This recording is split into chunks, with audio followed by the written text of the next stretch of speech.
నటుడు మోహన్ బాబు ఏర్పేడు లారీ దుర్ఘటన బాధితులను పరామర్శించారు. స్వగ్రామానికి సమీపంలో జరిగిన దుర్ఘటనపై తనదైన శైలిలో స్పందించారు. మృతుల కుటుంబాలను పరామర్శించడానికి వచ్చానని, ఎవరిని విమర్శించడానికి కాదన్న ఆయన ఇదే ఊరిలో 5వ తరగతి వరకు చదువుకున్నారని అన్నారు. ఈ ప్రమాదంపై నిజాలు బయట పెట్టాలని డిమాండ్ చేశారు. అప్పట్లో ఉన్న ఒక కలెక్టర్ ఇసుక మాఫియాపై లేఖలు రాసినా స్పందించలేదని మండిపడ్డారు. ఇంతమంది చావుకు కారణమైన వారికి ఎలాంటి శిక్ష విధించాలో ఆ దేవుడికే వదిలేస్తున్నారన్నారు. ఉద్యోగ విధుల్లో నిర్లక్ష్యం వహించే వారికి ఉరి శిక్ష విధించాలన్నారు మోహన్ బాబు.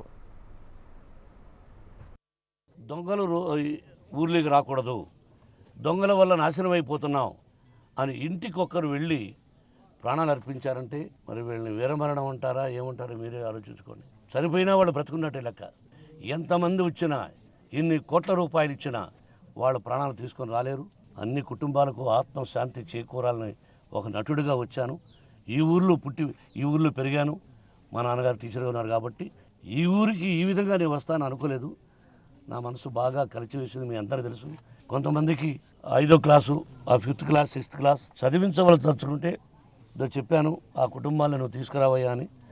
మీకు తెలుసు నేను చెప్పింది చేస్తానని.